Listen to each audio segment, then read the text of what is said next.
Audrey. Right. Audrey Christiaan. I'm from Suriname. Yes, we in Suriname, I'm from the Carib or the Carinya, we say Carinya nation. In Suriname we have 16 different nations. 4 big nations that are the Caribs, the Arawaks, or we say the Carinya, the Locono, the Warao nations, and then you have other smaller ones. Yeah. Like the one from the south of Suriname. These are those the trio, the Wayana, the Akurio you have. Yeah. And yes, we are here. Our relation with the indigenous people, the first people of Trinidad and Tobago, is that we are here several years from now, that we have this interaction with our culture, with our spirituality, with our language, also our dances, and our knowledge, indigenous knowledge.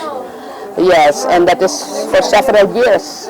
Yes, but not only with the community of Trinidad and Tobago, but also with the communities of the Caribbean, like Dominica, Guyana, and so. Yes, and it is just great, and that is how it was in the past. But due to circumstances when the colonizers arrived, that has changed, because when the colonizers came, they divided the different our land into states, into states, you know, and that was another dominion, and they put those borders, and so we could not, and visa, so we could not visit our brothers and sisters here in the Caribbean, and they cannot visit us, you know. Now we have to have our visa, we need to have our passports, and so, but in the past it was not like that. So what we are doing right now is restoring that part, and in the decolonization process, and that is how it should be for the rest of the indigenous people in the Caribbean and the rest of America. Well, it was great. It was a smaller group that was here participating in this event, but it was great. And it was very powerful. And the most powerful part was in the Napa, when Chief Hernandez had his speech. And he spoke on behalf not only of the indigenous people here in Trinidad and Tobago, but also in the rest, on behalf of the rest of the Caribbean indigenous community, because those struggles that the indigenous people of Trinidad and Tobago, or Kairi, are in right now, it is just the same struggle everywhere else in the world. Yeah. Yes. What the message that I want to give to those people is that they need to support him. But because right now he is the one who is in front, the leader that is in front, who is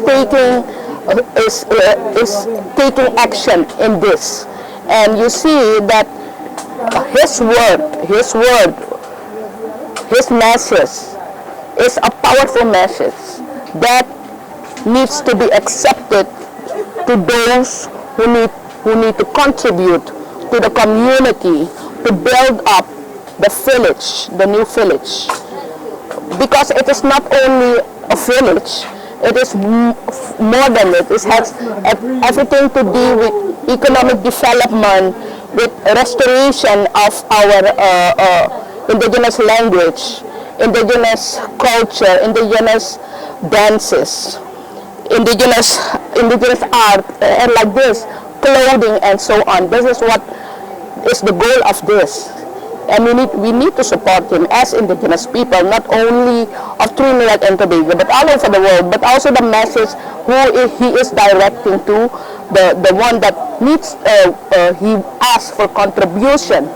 I hope they get this message, because at this moment, our people, the indigenous people, are on the bottom of development, of economic development. But we need to change that, because if we're not changing it, then they cannot also participate, they cannot contribute to the economic development of Trinidad and Tobago. And that is what the chief likes to do. Is his goal that it is not only restoration of our culture and so on, but also economic development and economic contribution to the Republic of Trinidad and Tobago.